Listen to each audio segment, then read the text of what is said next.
نحمدہ ونصلی ونسلم علی رسولہ الکریم، اما بعد، اعوذ باللہ من الشیطان الرجیم، بسم اللہ الرحمن الرحیم۔ ثم قست قلوبکم من بعد ذلک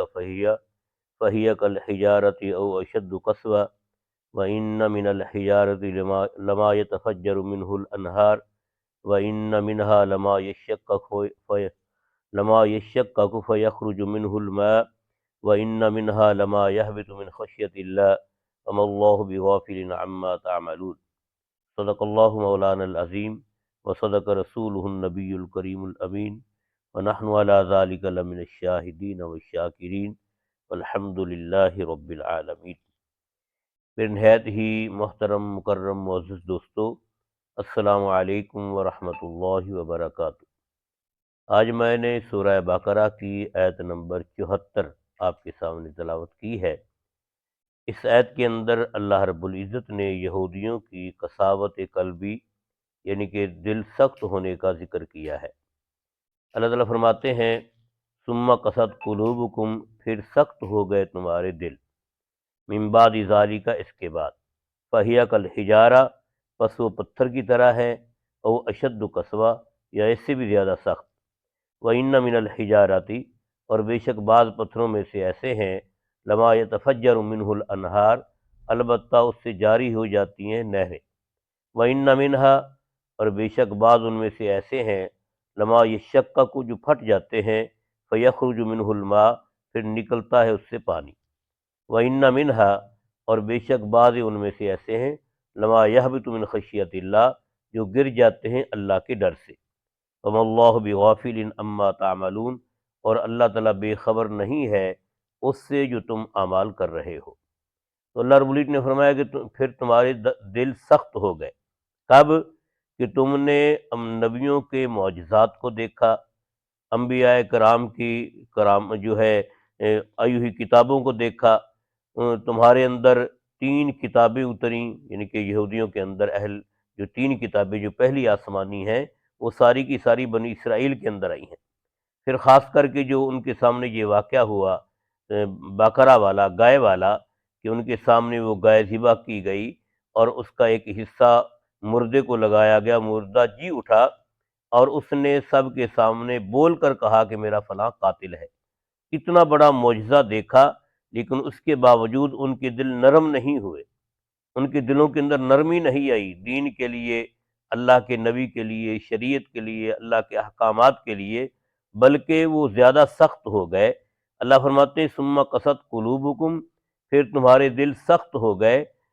من بعد ذالک، اس کے بعد، یعنی کہ معجزات کو دیکھنے کے بعد، انبیاء کرام کی تعلیمات کو دیکھنے سننے کے بعد، فہی کالحجارہ، پس وہ ہو گئے پتھر کی طرح، او اشد قسوہ، یا او اشد قسوہ، یا پتھر سے بھی زیادہ سخت، یعنی کہ پتھر تو وہ ہے کہ جس میں سے پھر بھی فائدہ حاصل ہو سکتا ہے، لیکن تمہارے دل اتنے سخت ہیں کہ تمہارے سے فائدہ کیا، تمہارے سے فائدے کی امید بھی نہیں کی جا سکتی۔ دیکھو اللہ رب العزت نے پھر مثال دی کہ بعض پتھر ایسے ہیں کہ جب پھٹتے ہیں تو ان میں سے نہریں نکلتی ہیں، بڑے بڑے چشمے نکلتے ہیں، اور بعض پتھر ایسے جو پھٹتے ہیں ان میں سے کچھ پانی نکل آتا ہے، اور بعض وہ جو اللہ کے خوف سے، ڈر سے گر جاتے ہیں۔ تو تمہارے دل پتھر سے بھی زیادہ سخت کہ تم سے کسی قسم کا فائدہ نہیں اٹھایا جا سکتا، پتھروں سے پانی مل گیا، پتھروں میں سے پانی نکل آیا، جس سے انسانیت نے فائدہ اٹھایا، جس سے لوگوں نے فائدہ اٹھایا، لیکن تم سے اتنی فائدے کی توقع نہیں، تم تو پتھر سے بھی زیادہ سخت نکلے کہ جن سے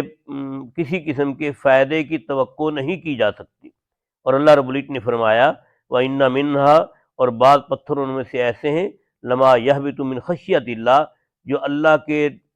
ڈر سے گر جاتے ہیں۔ تو اللہ رب العزت نے پتھر کے اندر بھی یہ ادراک رکھا کہ وہ اللہ تعالیٰ کی ذات کو پہچانتا ہے۔ قرآن پاک کے اندر موجود ہے وَإِن مِّن شَيْءٍ إِلَّا يُسَبِّحُ بِحَمْدِهِ، کہ دنیا کی کوئی چیز بھی ایسی نہیں جو اللہ کی پاکی بیان نہ کرتی ہو۔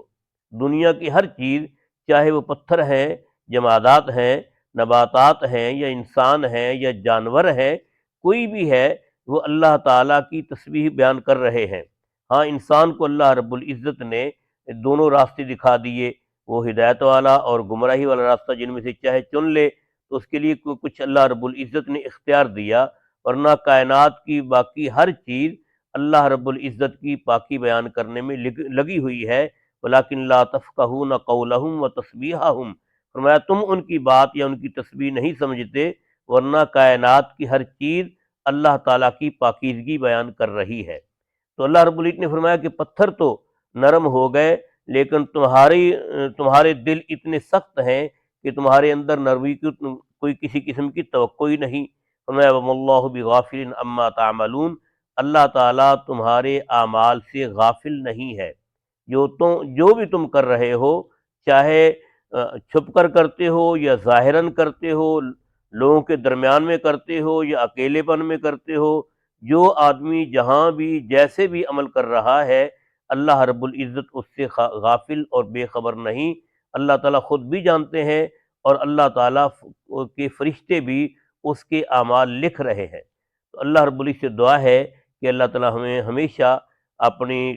احکامات اور نبی پاک صلی اللہ علیہ وسلم کی تعلیمات کے مطابق اپنی زندگی گزارنے کی توفیق دے، اور ہر برے عمل سے اللہ تعالیٰ ہمیں محفوظ فرمائے، ہمیں اپنے دل نرم رکھنے کی توفیق دے، قساوت قلبی سے اللہ تعالیٰ محفوظ فرمائے، آمین۔